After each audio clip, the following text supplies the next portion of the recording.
Hi, folks. Steve Urban here, founder and CEO at recruiting and consulting firm Riderflex. If you think today's tip or guest interview can help someone you know, please share this with them. And if you enjoy listening to our show, please subscribe to our channel and hit the like button on the episodes. Finally, aside from our podcast, our day job here at Riderflex is to provide recruiting, staffing, and consulting services. You can visit riderflex.com to learn more about us and get the information on the services we provide. And now, a quick word from our sponsor and friends at Marketing 360. Try the #1 marketing platform for small business. Everything you need from design to marketing to CRM. Learn more at marketing360.com. Marketing 360. Fuel your brand. Nick Traggis on the Riderflex podcast. Happy holidays, Nick. Thank you for being on. Appreciate it. It's what is it? Today's the 22nd, right? Okay. Now you got are you married? You got your spouse or partner gifts? Are you done? Are you good to go? I've completed my shopping. Yes, I am married. I live here in Boulder, Colorado with my amazing wife, Faith. Okay, you're done. Okay, I'm done too. I feel good once I get all my wife's stuff done, right? I kind of relax a little bit. She always seems to be done like a month before I am. It's a little bit stressful because I'll see all the presents all wrapped, all perfect. And I'm like, yeah. Oh, damn, I still have to go like find the card and everything. You guys got kids? We do not have kids, just the two of us here. Oh, okay. All right. Well, you're still young. You're still super young. Hell, you look like you're 28. How old are you? I appreciate you saying that. Not quite anymore, but we'll just leave it at that. Tell me about your personal life a little bit. Maybe family, mom, dad, where you grew up. Give us a little history if you don't mind. Yeah, sure. So I grew up in Connecticut. Came out to Colorado for school, went to the School of Mines. So I have a materials engineering background. Started my life as a process engineer, doing some really cool stuff, building high power laser optics assemblies, and have kind of slowly grown in my career to now I try to help tech companies do cool stuff. And the latest iteration of that is working with this company, LightDeck Diagnostics. What about your folks though? Give me the history for your mom and dad. So dad was an engineer, worked for the Navy designing sonar systems. So that's where I got my engineering bent. We used to build toy race cars and go fishing and all that fun stuff as a kid. And mom did a bang up job raising me and not letting me off the hook. So she now lives in Rochester near my sister and her two grandkids, and is enjoying retirement. Well, very good. All right. No siblings? My sister lives out next to my mom, and she has twin boys.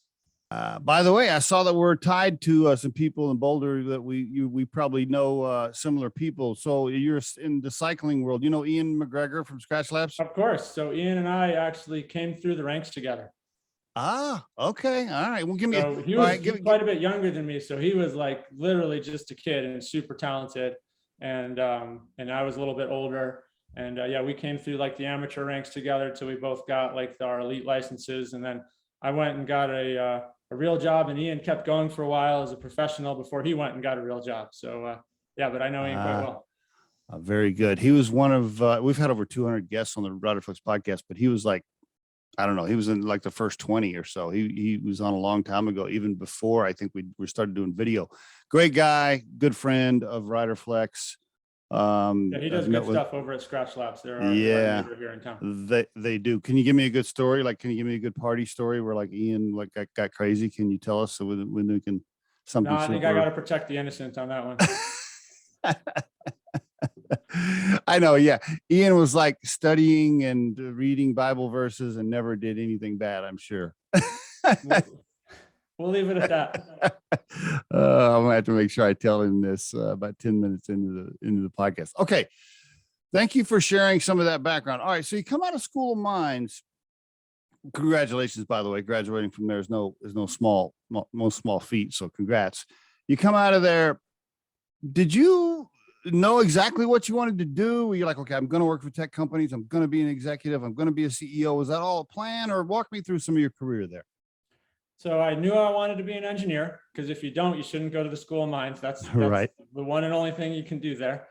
So kind of exactly where it was going to go from there. I would say as a 20-year-old, I hadn't thought that all the way through. But basically started working doing process development for this small startup. Okay. We were very small. I was like the 4th employee, so very early stage. We had to start talking to customers, and I realized I had a knack for it. So all of a sudden I became in charge of sales. So I did that for a while. Then we were growing really fast, and the operations team started having trouble keeping up. And I started complaining to the CEO that the operations team couldn't keep up. And he's like, fine, that's your problem now too. So I ultimately ended up running that company. We grew that for a while longer, and then ultimately we sold that company in 2012 to a company called IDEX Corporation. Did you score on that? Did you have equity? Did you capitalize on that or not? I was an early employee, not a founder. So I did well, but not like life-changing, I think is the right way to say it. All right. Then went to work with this company, IDEX. And the way I say it is we made a bunch of promises when we sold the company to them, and I had to go live up to them. So served as the CTO there, and really had some fun. So I spent a lot of time integrating other small acquisitions into the larger organization and kind of helping them understand what they bought and kind of how do we get the culture fit of a small tech company into a large public organization. Okay. So did that for a few years, and then turned that into a consulting gig where I worked for a variety of companies in different industries, helping them buy and sell companies, do licensing deals, things of that nature. Along the way, I think I mentioned I have a cycling background. I actually started a professional cycling team and ran that for a while, which was super fun. It was kind of a way to go back and relive the dream for a few more years. Can you make money doing that, or was it just for fun or break even? You can, depends on what level you do it at. There are some people that make good money, but that is a very kind of rarefied group. I see. I was at the level where I was doing better than I was getting paid a little bit of money to do my hobby, I guess is maybe the right there. Hey, there you go. That's cool. Yeah. And then as a director, I was making some money, but you really, I mean, relative to like a tech company job or being an executive, it is a massive pay cut. You do it for your heart, right? Mentoring these young kids and kind of helping them grow up. Whether do you still ride?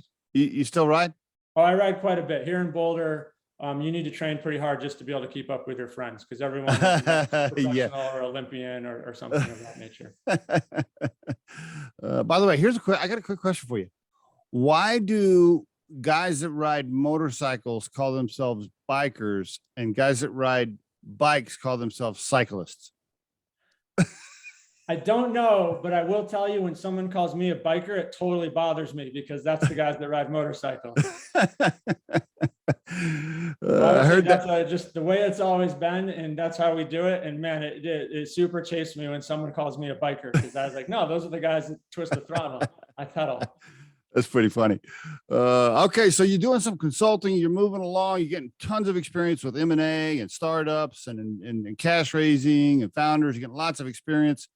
And then what happens? A friend or somebody calls you from LightDeck? How do you get involved there? Yeah, so the founder of the first company, Precision Photonics, it was also the founder and CEO of LightDeck. So LightDeck actually spun out of that first company. I see. Okay. As I took over running Precision Photonics, the technology development for LightDeck kind of became a skunkworks division headed up by this gentleman, Chris Myatt, who is the founder of Precision Photonics.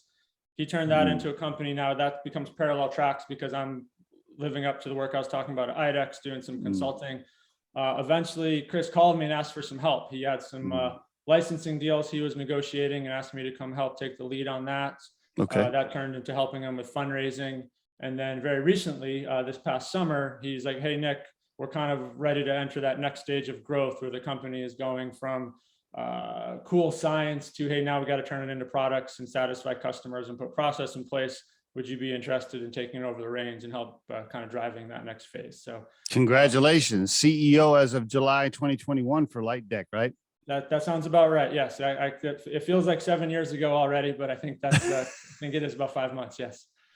Give the 3-minute elevator pitch, whatever, the overview. Give us the LightDeck overview. And by the way, for the listeners, really quick, it is lightdeckdx.com, correct? That is correct. Yeah.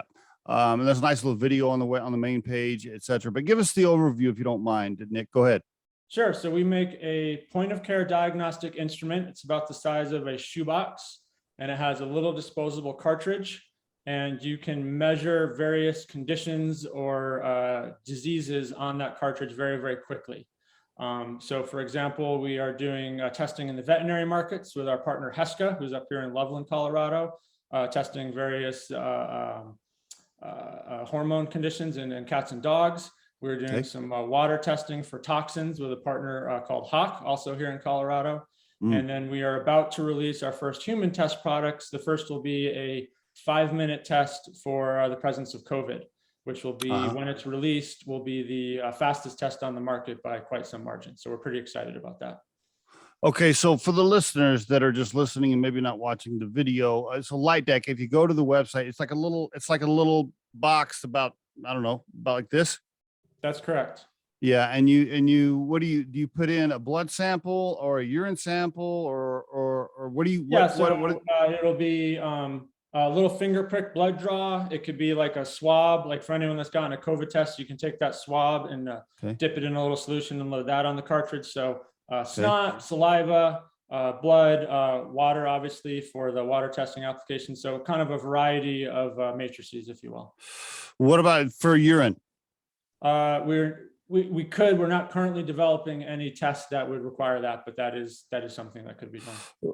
Okay. And so, all right. So what is the eventual goal? Is the goal to have this mobile testing box for all healthcare providers or to eventually sell it to homes direct to consumer?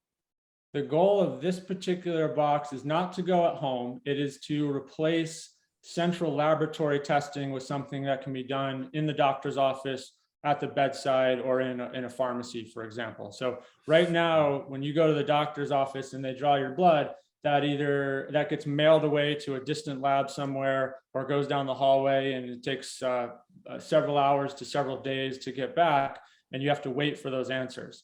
Our device is sensitive enough and has enough capability to do what we call kind of a quantitative measurement, which is how much of something is in there relative to whether it's just there or not.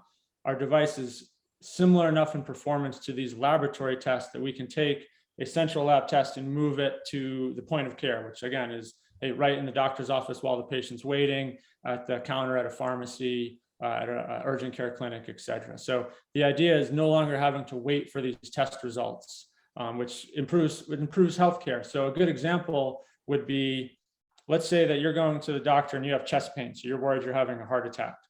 The doctor is going to, as part of their triage, they're going to draw blood from you, and then they're going to go send that down to the lab to get an answer on, hey, there's certain inflammatory markers in your body that'll tell them, hey, is this person likely having a heart attack or not? Because that test takes several hours and they don't want to take the risk, they admit you to the hospital and you sit in a bed and you wait to get that answer, because they're not going to send you home if you're having a heart attack. That's bad. But what it does mean is a large portion of people are being falsely admitted. They're not having a heart attack. They're having indigestion or some other effect. And you're using up bed space and you're increasing the cost of healthcare because you're admitting people prematurely. So now imagine that same test that takes 2 hours, if you could do it in 15 minutes. Now you can do that triage and know exactly, hey, yes, you're having a heart attack. Let's go get this pertinent treatment. Or no, you're not. Let's go run a couple other tests and figure out what it is. But you're probably safe to go home. And that is a good example of the power of being able to do these tests at the point of care instead of at a lab. Okay, so I want to tie this into the full checkup that I just had then, right? So I'm 54 years old. As you get older, once you get into your mid 50s, you start, you hear about your friends. This guy's got that, she's got this, he's got that. And you start kind of worrying, a little bit more when you're in your 50s. So I just went and had a full checkup, right? So interesting, right? I go to the doctor and they do take blood and urine at the little doctor's clinic, but I have to wait for those results. And I had to go to a separate location to draw blood for the PSI test, right, for the prostate, because they couldn't do that at their clinic. And then so 2 different places for them to do a full checkup. And then it was a week later, and then the doctor calls me and he sets me another appointment. He's like, okay, come back in because I want to go over the results of your tests and, when you get a full checkup, they're like, okay, your cholesterol, your liver count, your whatever. So will this eventually, when I go to get a checkup with my doctor, can he just take my blood and urine right there, put it in the thing, and then I'm sitting there on that very same visit, so I don't have to come back, and he just waits 10 minutes, comes back in the room, and we go over the results? Is that where you see this going? That's exactly the idea. Now, I want to be clear. It's not a perfect solution for everything. So there's a couple of those tests where it probably couldn't be done on this box, but the vast majority of those kind of indications, and especially examples where you want to have that result quickly because it helps with treatment. Absolutely. You're going to get that answer while you're waiting. Not just help the treatment, but it helps you psychologically, right? When I went in for my full checkup, then I'm like, okay, well, I guess I'll wait a week to see if I'm dying of anything. Yeah, well, think of like just the expectation as people, right? Like think of the amount of information that's available to you on your cell phone now. Like people don't want to wait for information anymore. Like we've become very accustomed to having everything we want to know instantly available to us. So the idea that the most important information out there, which is your health, takes the longest to get feedback on is kind of absurd. So how do we make that type of information more immediately available to people? I mean, COVID testing is another easy example. Like I don't know how many times you've been tested for COVID, but let's say your kid gets a sniffle and you got to take them out of school. Yeah. You got to deal with babysitting and daycare and whatnot until you can put them back in school. If a COVID test result takes 48 hours to come back, that's 2 days of your life being super disruptive. Imagine if you could go drive down to a Walgreens or CVS and run a test in 10 minutes and get that answer. Like way more helpful to like just keeping your life on track and not being interrupted. So that ability to know the answer right away, it's just a better experience for people because your life gets put on hold for health issues. I love the idea. Why not? Are there certain regulations that keep you from targeting a revenue stream direct to the consumer, or like why not have a mission to sell it to schools and let people order it off Amazon and do their own testing? Like, can you not do that? Is that against some rules? I don't know how that works. There are different kind of regulatory requirements for like a test that's run at home versus a test that's run in a laboratory or at a hospital. But that's not really the issue. It's more a practical one is the instrument and kind of how we've set things up is made for very, very quick testing relative to like an at-home test, which like you can kind of take while you're watching TV or something. So we feel the professional markets are where it's best for us to focus first. It's where we're going to make the biggest impact. That doesn't mean that we don't look to do an at-home test in the future, but there's other people that are doing that and they do a fine job. They take longer, right? If you've taken some of those tests from Abbott or the probably most widely known, the Binex Now tests for COVID, like you can self-administer those tests. They take about 20 minutes to do, and they're a little bit clunky, but they generally work okay. But those aren't ever going to be a 5-minute test that a professional can run very, very quickly and give you a quantitative answer. So for where we can make the biggest impact in healthcare, we feel that doing it in a professional setting where kind of that very quick patient logistics model is most important, is the right place for us as a small startup to make an impact. And then maybe in the future, we make an at-home device. But for now, that's where we're focusing. Okay. I just want you to know, as a guy that's, in his mid-50s, I want a device in my house eventually where I can just once a month, I can prick my finger, I can put in a little urine sample, and it tells me, hey man, here's what's wrong with you, or you're good. I just want it. That's what I want. I want that device. So 2 things. Number 1 is being a guy in his 40s. It scares me to talk about you talking about what it's like in your 50s. And 2 is you're exactly on the right track. Is think of a Keurig machine that's doing exactly that type of work for you. So that is the long-term goal. As a small company, you have to focus and kind of build up to that. But that is ultimately where we all want to go. Very good. How big I know you can't share a bunch of stuff. It's a private company. So, but how big are you, and maybe how many employees, and are you in the middle of any cash raises that you want to mention and highlight in case somebody's interested in investing? Tell us what you can. Sure. So we're about 100 people now. To give you an example of our growth, we were about 30 people a year ago. So Wow. we've been going gangbusters. Very good. The most noteworthy milestone for us is we recently signed a $35 million contract with a government agency known as BARDA, which is really one of the groups supporting kind of rapid development for testing under the pandemic.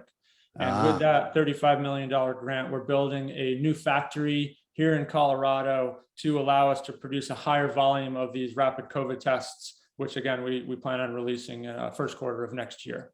So the government is really excited about what we're doing. They've supported a lot of our early stage R&D, and they're doubling down by kind of helping us fund the factory. So we're ready to go when this product launches. And so, yeah, we're planning on launching this COVID product in the first quarter of next year. And then making as many of those as we possibly can. And then obviously building additional menu as we scale, and ultimately kind of living up to the ultimate goal that you set out, which is how do we give you an instant answer to everything that you're curious about as a patient. So no VC or PE money yet. Oh no, we are supported by private capital. We've raised a little over $100 million to date through both equity and non-dilutive funding. We have some great kind of early stage investors that have supported us. We're always working on something. Like I don't have like a specific raise to describe, but we're working with some interesting strategic partners where we are talking to some additional investors. And again, a big portion of our current funding comes from these government contracts. Congratulations on all the cash raises you have done. Excellent. And congrats on closing that grant with the government. Very good. Okay. So at least you're not bootstrapped, starving for cash where you're like wondering if you're going to make payroll every week. You're way past that point at this We are way past that point. I will say that when you're trying to grow very quickly, you're almost always starving for cash, because how much cash you have determines how quickly you can grow. So yes. If someone said, "Hey man, I'd love to give you more money," I probably wouldn't say no, but we do have a good path forward as it is. We were mentioning before we started recording, you were saying, as a CEO, you feel like you have more bosses than you've ever had before. It's true, especially if you have a board of directors, investors, advisory board members, and then your own direct reports and your entire employee base. Yeah.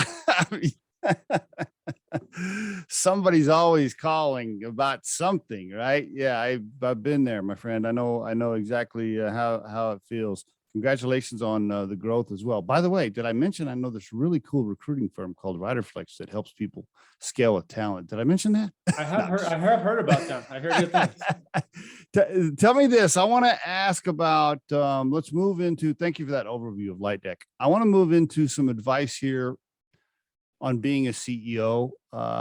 Real quick, for any listeners that are at the VP level, maybe they're at the director level, but they're aspirations are to be CEO someday. You made that journey. What would you tell them? What advice would you give them? A couple things. First one is make as many mistakes as you can as quickly as possible, because that's how you learn and get better at whatever you're doing. This comes from my technical background. When I'm trying to solve a hard technical problem and I'm working with a team of engineers, it's let's get as many bad experimental results as we can, because you almost always learn more from a bad result than you do from a good result. So make as many mistakes as fast as possible. That's how I started. What I'll add to that as I've moved up in my career is surround yourself with good mentors, so none of those mistakes are fatal. Because the mistake I made as an engineer, okay, I got to keep working on a program. Maybe it's delayed a little bit. If I make a big mistake as a CEO, it can be far more detrimental. So as you move up in your career, good mentors and advisors are increasingly important to make sure that, you're still going to make a lot of mistakes, and that's okay. Just make sure none of them are fatal mistakes. And I think that's the difference as you move up.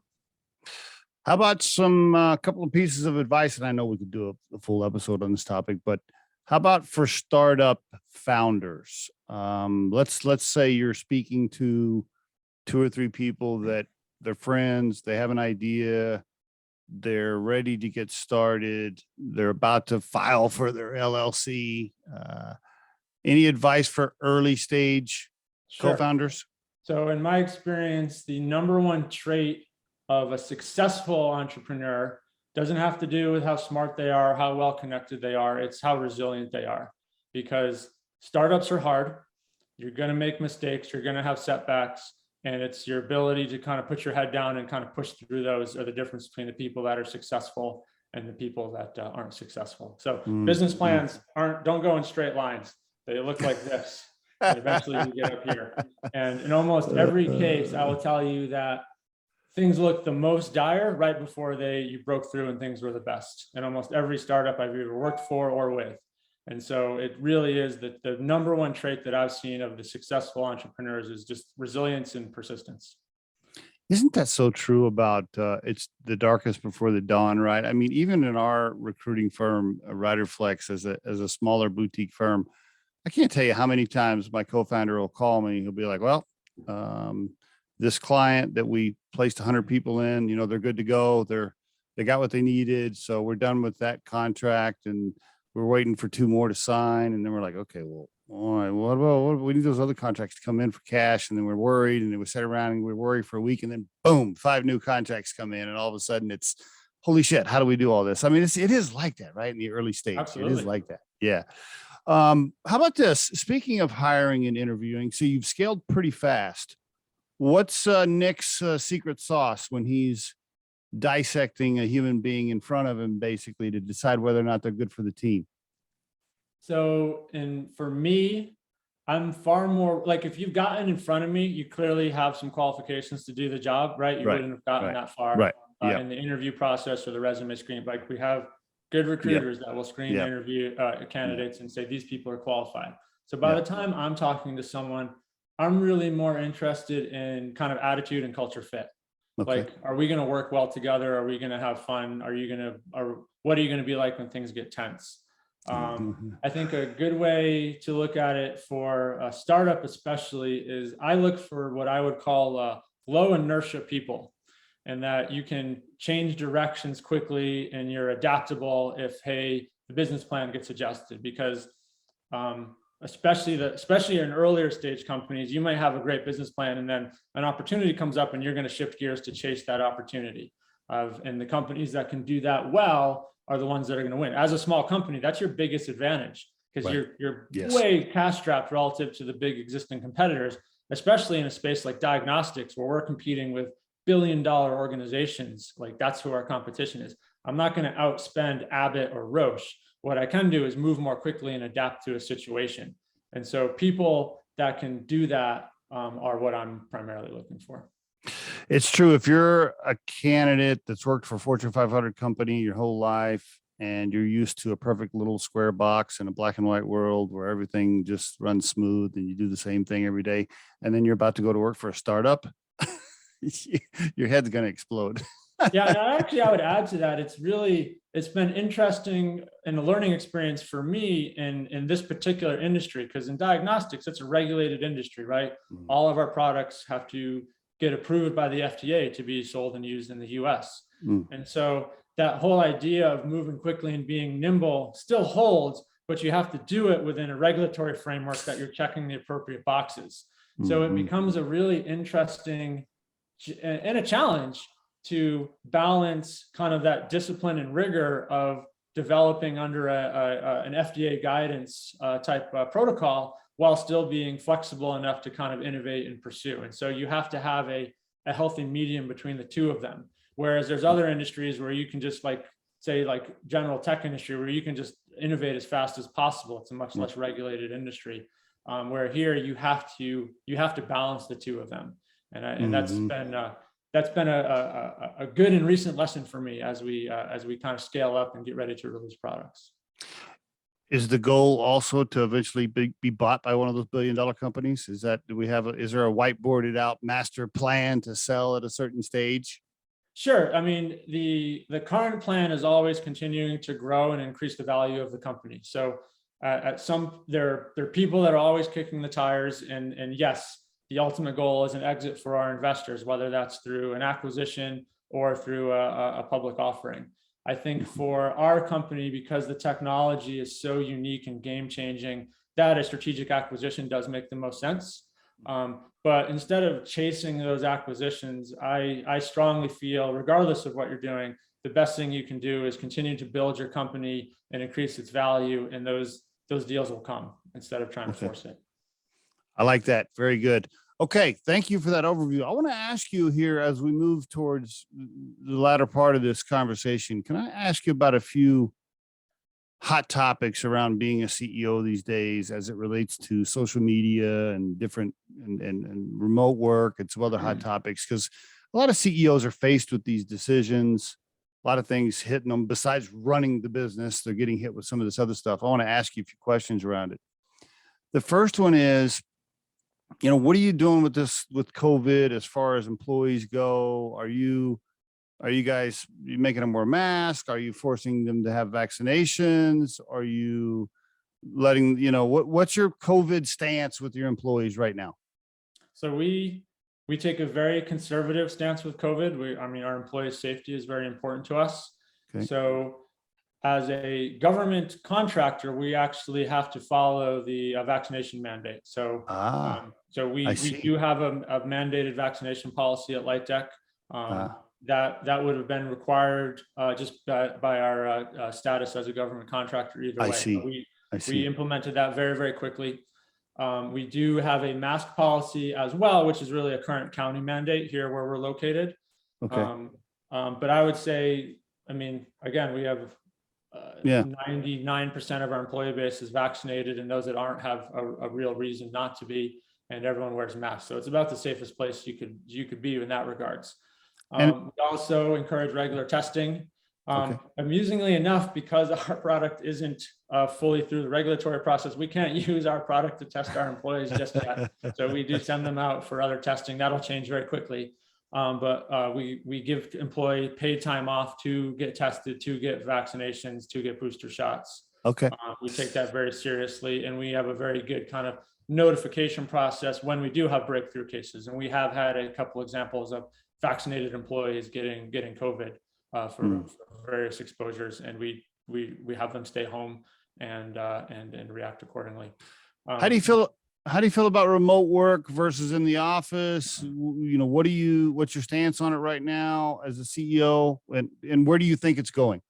So personally, I encourage it when it's possible. There are some roles that you simply can't do remotely, right? If you're working on the manufacturing floor or need to be in the lab, you can't do that from your house. Although we have sent some people home with hardware and allowed them to do some testing work from their home when it makes sense. But as a general rule, where the job allows it, I very much encourage remote work. We have remote employees that aren't based where our office is, in both our sales and regulatory departments that log in remotely and do a fine job. They're very productive. So I think that for people that were slow to adapt it, the pandemic has kind of helped prove that, hey, this does work if you have appropriate technical infrastructure, right? These Zoom calls are far smoother and more effective than they were in the early days. I don't know if you remember some of the older platforms that were quite a bit more clunky, but this stuff works pretty well now, and there's no real excuse to have a clunky video call anymore. So, I spend most of my time talking to potential investors, partners, et cetera, all around the world. And I can do that far more efficiently because of this kind of new culture where I'm not traveling around on an airplane. I'm doing Zoom calls from when I wake up to when I go to bed, depending on what time zone I'm talking to. And that efficiency and ability to do so is enabled by this. So I think it's a positive and shift, and I welcome it. Could not agree more. I've done so many podcast episodes on that topic alone. Yeah, I think it's fantastic. We can talk to people around the world. We don't have to waste 2 days traveling, hotels, airplanes, all the rest of the bullshit. Holy cow. I think it's fantastic. Same for finding talent all over the world that can work for you remotely, that doesn't have to move to Boulder, right? it just opens up so many positive doors. I'm a huge fan of it.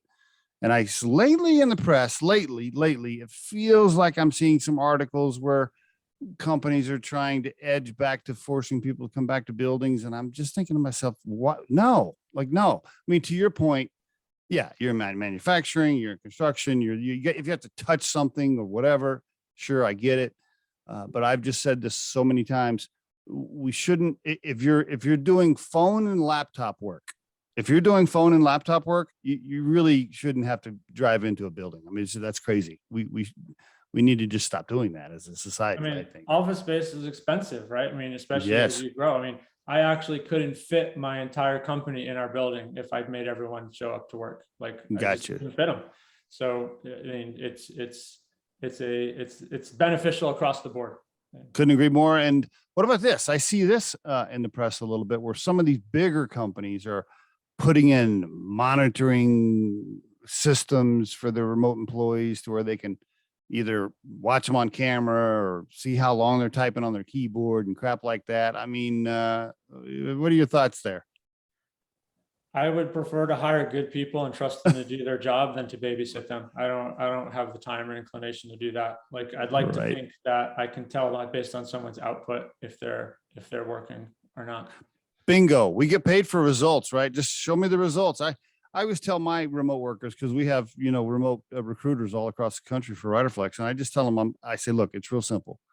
You have a search to do, get it done, fill the position, make the client happy. I don't give a shit when you work or where you work from, or I don't care. You want to work from you on your laptop from the beach? I don't give a crap. Just make sure the position gets filled and the client's happy. Correct. Okay, what about this one? I'm almost done here. Just going to hit you with a couple more. What about social media posts from CEOs where they've decided they want to take sides or speak out on some hot social topic or political topic, and they're like, they go on a rant and they decide they're going to take a side on something and speak out on social media? What are your thoughts there? I'm trying to think how my PR team is going to react to what I say next, because they're all on the edge of their seats now. I think it depends a little bit on kind of at what level you're interacting with. So, Elon Musk is probably the most egregious example of that, right? Like, his stock price swings based on what he tweets, and that's probably going too far, if I'm honest, right? I think people have looked into that. Like, that might be an extreme version. Mm-hmm. I think kind of what you're asking about is more just kind of personal viewpoints versus company viewpoints. And I think that I am not interested in censoring anyone, including myself. I think this is, I have some experience with this from the professional cycling days, where riders would have contracts that kind of dictate what they can and can't say. And there are a lot of that, because these are professional athletes that have quite large followings in some cases. I'd say a CEO, especially of a public company, is a similar type figurehead. I think it's fine to express personal viewpoints, but you need to make it clear that it's a personal viewpoint. I think that's probably the biggest piece of that. So that's kind of my general stance. Is I don't really want to censor anybody, but you have to separate a corporate viewpoint from a personal viewpoint. And look, as a CEO, you are representing the company. So I would hope that you would think twice about what we're saying before you offend a large portion of the population. But again, fundamentally, don't censor people, but separate personal views from company views. I like that overview. Thank you for sharing that, Nick. That was definitely authentic and passionate. And I want to stretch you a little further here and ask you this then. So you're not in favor of Twitter and Facebook and these guys just turning people off, or YouTube just taking people down or censoring them or canceling them? Are you saying that in general you're against that? Actually, I think there's a line where some of that, it depends what the results of your statements cause. So if you're inciting violence or spreading misinformation that can impact the health or safety of a portion of the population, then no, that should be shut off. That's different than me saying that I like the Chicago Bears more than I like the Pittsburgh Steelers. There's a spectrum there. And if you are, and there's obviously some examples recently in politics where some statements were inciting violence or creating people to make bad decisions about their health. I think that is a different level than kind of what I was referring to earlier. So no, I am in support of stopping statements that are knowingly false or inciting violence. Isn't the challenge though who's deciding whether or not it's misinformation? I get, sure, but I get frustrated when people like to confuse what a fact is or not. I mean, I'm a scientist. We have a very good process in science for peer review of data to decide, hey, does this look good and legitimate or not? And I get incredibly frustrated when I see politicians and some media manipulate just false information, and with the idea of, well, you're just not looking at it the right way, because there is a very well-defined process in science and academia to decide if someone is on the right track or not. And I think you could apply that same rigor to what you're describing, like who gets to decide, should this person be shut off or not? Okay, very good. Thank you for that, Nick. Appreciate it. Yeah, it's a interesting topic for sure that I think a lot of executives face on a regular basis. I mean, hell, it's hard enough just to run a company, right? It's just running a company is tough. Yeah, I mean, I would add, I mean, given where we are as a 100-person private company, that I kind of look forward to the day where what I have to say matters that much to people. Like we have a ways to go still, but I can respect where you're coming from. You're right about Musk, about Elon. I mean, he just some of the stuff recently, he just says whatever he wants. I guess you can do that when you're like one of the richest guys on the planet. I guess you can just say whatever. Yeah, I mean, there is a level of entitlement where some people will get away with things that others just don't. Right? Yeah. Isn't that true? Isn't that true? Wouldn't that be interesting if like Twitter or YouTube decided they were going to cancel Elon Musk? I wonder how that would go. It's not I go up. He'd crush it. I mean, look, as a CEO, especially in a public company, your ability to communicate with and appeal to retail investors is increasingly important. I mean, look at AMC and some of these stocks that have no fundamentals at all to justify like how they're currently being valued in the marketplace. Tesla, again, is the most egregious example of a overvalued stock by any kind of financial rigor that you can apply to it. But their CEO is very charismatic and good at appealing to his investor base, and he's going to be successful for that reason. So there's plenty of very smart hedge fund managers that have shorted that stock and gotten their butt kicked because they didn't understand that aspect of being able to appeal to retail investors, and that's a shift. Great point. Great point. Last two questions. So, if you could call, based on everything you've learned so far, you're still pretty young, and you still got you're not like you're an old guy, but right, you're in the middle. You're in the middle of your career, right? I guess we'll call it. Sure. If you could call the 21-year-old coming out of School of Mines and tell him anything based on what you've learned, would you tell him? What would you tell him? And would you tell him to do anything differently? Not too much. Not too much. I think things have generally gone well. I would say the one advice I would give that person, and I would give any kind of aspiring 21-year-old looking to advance their career quickly, is there's a lot of people that are going to tell you to wait and be more patient and, hey, you're not ready yet. And those people are typically the people that are in power. So they are not necessarily objective with that viewpoint because they don't necessarily want to give up the reins yet. So as that young executive looking to aggressively kind of move up, you have a couple options. Is you can listen to them and take longer. You can start your own company and just do it yourself, or you can find a mentor that doesn't share that usual culture and is willing to give you a crack a little sooner.